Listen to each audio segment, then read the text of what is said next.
Economic Armageddon. They will be the catastrophic consequences of Labor's negative gearing policy if it becomes law, according to Aussie Home Loans boss John Simon. I sat down with Aussie John to find out why he thinks changing negative gearing laws will see property prices plunge overnight. Good morning. How are you? Thanks so much for speaking with Weekend Sunrise. A pleasure. You've got some serious concerns about what Labor's talking about doing with negative gearing. Tell us about those.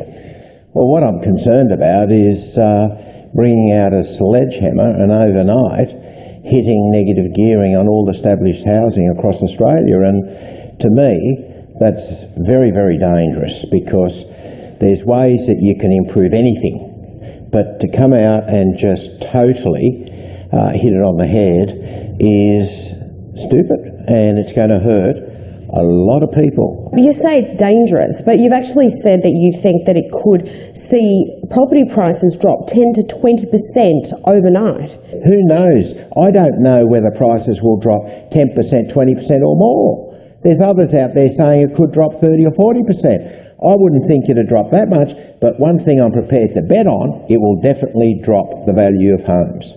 These mums and dads, these aren't big property magnets. They don't understand all the technical concerns about how it's going to work, and a lot of those will go out and say, listen, we've just got to sell, and panic can set in, and they go and dump these properties, and then all of a sudden other people will panic, and of course once that starts, you'll see property prices slide. Now, it's not just those people wanting to sell. What impact would this have on banks lending? What impact will it have on the valuers, who will be absolutely scared to put a figure, a conservative, realistic figure on those houses? A valuer might go out and say, oh, it might be worth $800,000 today, but in a month's time it might be worth $700,000, so I better not put $800,000. I'll play safe. And then the bank has a look at it and says, oh, we're not going to lend on 10% deposit, we might want 30% deposit. So banks stop lending. So you get this domino effect, and I don't think the Labor Party has really thought this through. I don't think they've spoken to the industry. That's frightening stuff. Well, it is frightening, and it'll frighten others as well, and it will frighten them to the point where they'll say, hey, we can't afford to get in trouble, we better go and sell our property. And it creates this stampede, and that's my concern, that there could be a glut of properties come on the market, force the prices down, and then all of a sudden it could be Armageddon with the housing industry that's propped up the Australian economy the last 4 years. It could tip it on its head. The Property Council is saying that they think it could lead to a recession. Do you think it could get that bad, that Australia could be forced into a recession if this happens? The world currently it's real uncertain times here. You don't take such a big punt, particularly with the only industry that's underpinning the Australian economy at the moment. Do that, it's plain dumb. Okay, well, let's look at how Labor is looking at it, because they're selling it, saying that basically the negative gearing tax benefits at the moment, capital gains tax benefits, they favour the wealthy in society. Is that fair? 80% is hard-working mums and dads who are going to cop it. 80%. And these are workers. These are hard-working, honest mums and dads. You're going to hurt. You know, we want to help first home buyers, but we've got to come up with better, smarter ways to help first home buyers, not run over the masses with a tractor. Obviously, Labor is painting Turnbull as, looking after the mates at the top end of town. So, some viewers could sit here and think, well, of course, Aussie John would say that, looking after mates. Is that, is that any motivation for you? Look, people could easily say that, I'm talking up the industry I'm in. And all I'm saying here is this will hurt everyday Australians. 80% of property investors are regular mums and dads, with the majority of them earning less than $80,000 a year. So in terms of saying this is just looking after your mates, well, this is, that's stupid. Just remember this.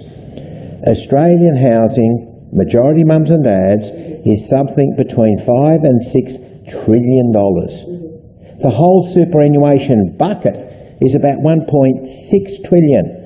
The housing industry, the value is 4 times the size of superannuation. And you want to take a risk to blow this up? There's got to be smarter ways of improving it, but you don't throw a hand grenade and hope that things are going to work out. People will lose jobs because the industry employs hundreds of thousands of people. So we could have mass unemployment, people going bankrupt, and so on and so on. That sounds like a recession. Well, it could well lead to it. But this is why I'm saying, please be careful with this. You're playing with dynamite, and you're playing with the one industry that's propped up the Australian economy in really tough years. Okay, so that's Aussie John's view, and as Ange alluded to, there's obviously a vested interest there, but nonetheless, is it a valid view? To discuss, we have Labor's Assistant Shadow Treasurer Ed Husick in Sydney, Assistant Treasurer Kelly O'Dwyer in Melbourne, eminent economist Saul Eslake is in Hobart, and Domain Chief Economist Andrew Wilson. Welcome all. Ed, if I can start with you. John Simon says it could be economic Armageddon. Real estate heavyweights are throwing their weight behind this, obviously, saying property prices will plummet. I mean, this feels very much like the mining tax campaign all over again. Is Labor in trouble on this issue?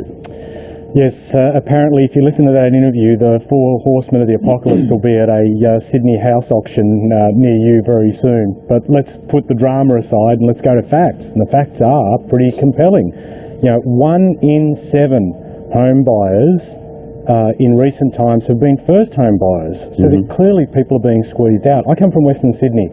All I've ever seen is vacant land being transformed into housing estates. I've seen friends move further and further out west looking for affordable homes, and I've had people say to me that when they've gone to buy a home, they've been outbid and outmuscled by investors. So we're trying to put a positive plan on the table that gives a fair go to first home buyers, helps the budget, creates jobs, and actually builds new housing stock and increases the range of options available for first home buyers. So Ed, does that mean that your plan accounts for what Aussie John is saying, that you actually want to see prices fall to let those first home buyers in? No, look, the claim that house prices will fall, no one credible has stepped forward and backed up the government scare campaign on that.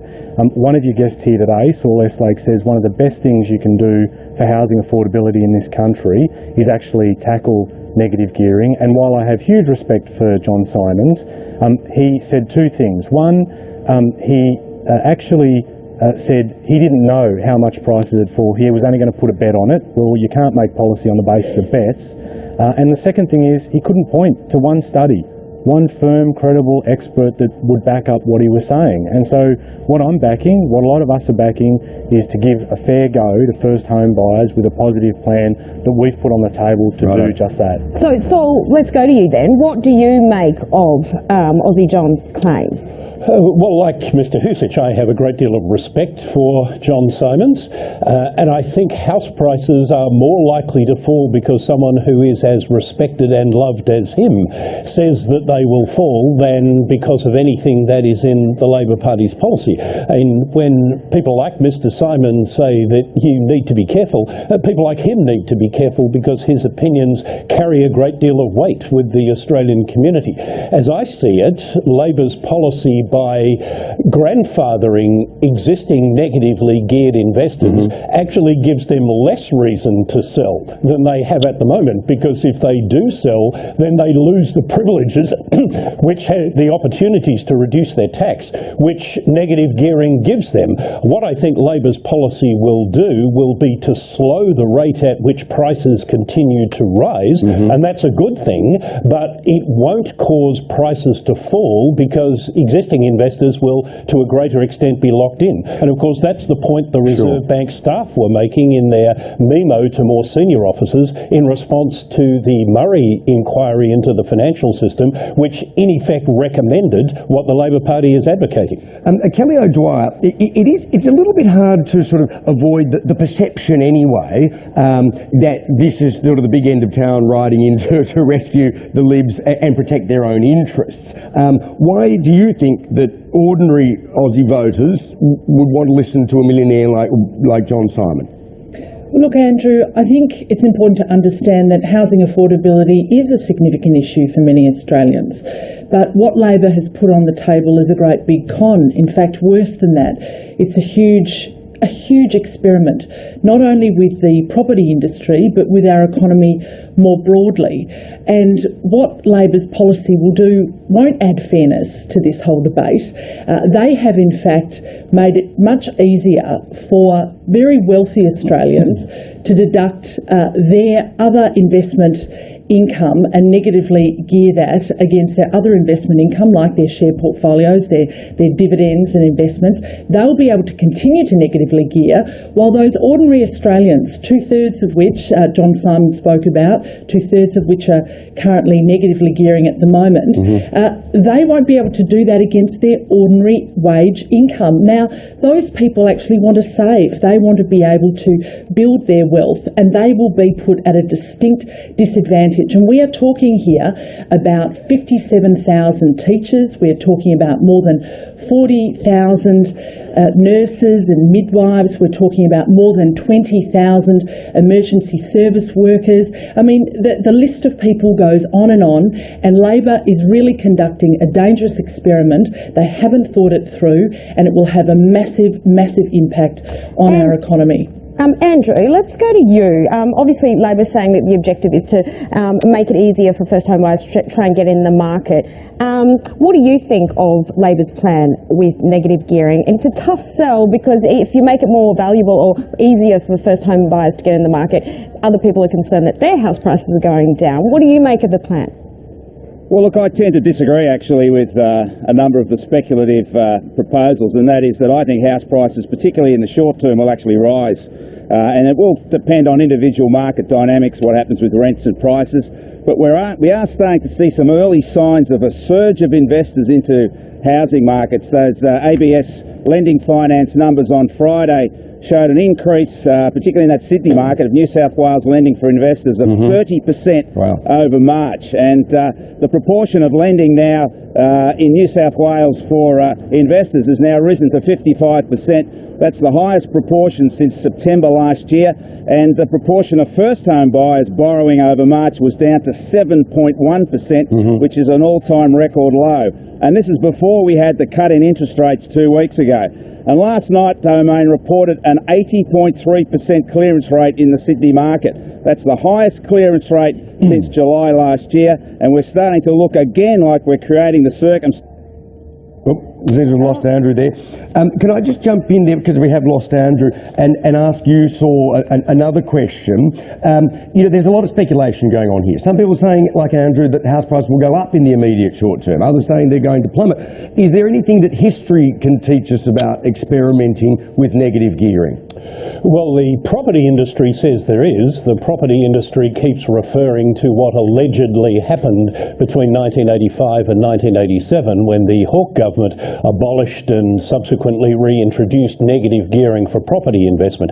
Now, that was only abolished for property investment, and from that standpoint was unfair, because people could still negatively gear shares and other investments. But they like to say that landlords went on strike, that rents went through the roof, and that's why the Hawke government was forced, in inverted commas, to reintroduce it. The truth is that rents went up in Sydney and in Perth, but not across the whole of Australia, as you might expect if a national measure had been the cause. Rents went up so much in Sydney because at the time vacancy rates had fallen to less than 2%, despite the fact that negative gearing had been available for 70 years up to that point. They were just above 2% in Perth. So rents would have risen in those two cities anyway. And for the property industry to keep saying that what happened then is proof of what happened now is, I think, a 21st century example of the saying that if you tell a lie often enough and it's big enough, it becomes accepted as the truth. That's what defenders of negative gearing are continuing to do today, when they talk about it being just mums and dads trying to get ahead, without ever answering the question, ahead of whom? And the answer, of course, is ahead of their own children and their children's peers, who have increasingly been squeezed out of the property market. Andrew, we've got you back. Do you want to make comment on that and finish your last point?